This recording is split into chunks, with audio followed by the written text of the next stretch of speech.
warahmatullahi wabarakatuh. Halo anak-anak semua. Hari ini kita akan belajar tentang perkembangbiakan tumbuhan secara generatif.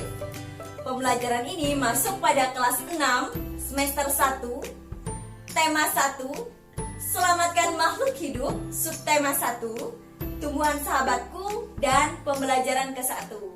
Hari ini kita akan belajar muatan IPA pada kelas 6. Sebelum kita masuk ke dalam pembelajaran, Ibu akan menjelaskan tentang tujuan dari pembelajaran kita hari ini.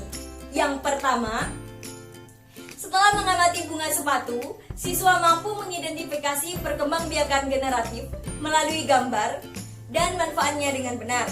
Yang kedua, setelah mengamati gambar, siswa mampu menyebutkan bagian-bagian bunga dan proses perkembangbiakannya. Nah, oke, kita masuk ke dalam pembelajaran. Sebelum kita masuk ke dalam proses perkembangbiakan tumbuhan secara generatif, yuk kita kenali bagian-bagian dari tumbuhan generatif. Kali ini contohnya adalah bunga sepatu. Di sini ada gambar bunga sepatu beserta bagian-bagiannya. Nah, anak-anak bisa baca. Di sini ada mahkota, benang sari, kelopak, dasar bunga, kepala sari, tangkai sari, kepala putik, tangkai putik, bakal biji, dan tangkai bunga. Nah, mungkin di rumahnya banyak ya menemukan tumbuhan kembang sepatu atau biasa disebut bunga sepatu. Nah, masih banyak lagi loh contoh dari tumbuhan yang perkembangbiakannya secara generatif selain sepatu. Ada bunga matahari, ada bunga mawar, ada jagung, dan ada padi. Nah, setelah mengetahui tentang bagian-bagian tumbuhan generatif, kali ini Ibu akan menjelaskan bagaimana proses perkembangbiakan tumbuhan secara generatif. Oke, yang pertama sekali, perkembangbiakan generatif pada tumbuhan diawali dengan adanya penyerbukan, yaitu melekatnya atau jatuhnya serbuk sari ke kepala putik. Setelah terjadi penyerbukan pada serbuk sari, tumbuh buluh serbuk sari yang menuju ke ruang bakal biji. Kemudian serbuk sari akan masuk ke ruang bakal biji melalui buluh serbuk sari. Di dalam ruang bakal biji itu terjadi pembuahan, yaitu peleburan serbuk sari atau sel kelamin jantan atau spermatozoid dengan kepala putik, sel kelamin betina atau yang disebut sel telur. Kemudian hasil dari pembuahan itu adalah zigot.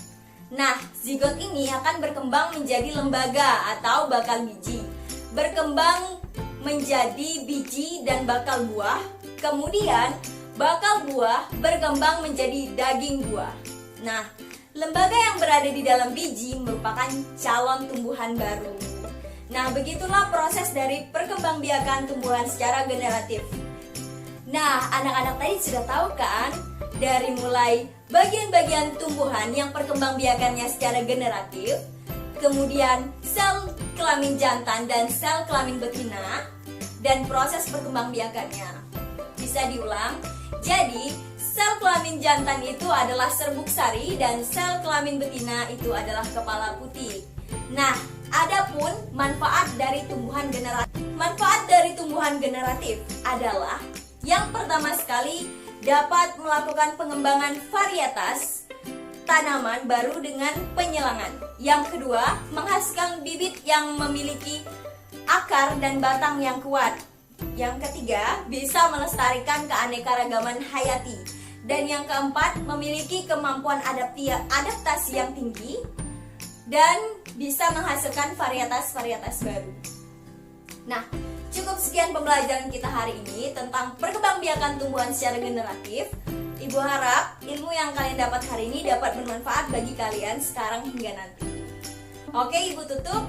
Wabillahi taufiq wal hidayah. Wassalamualaikum warahmatullahi wabarakatuh.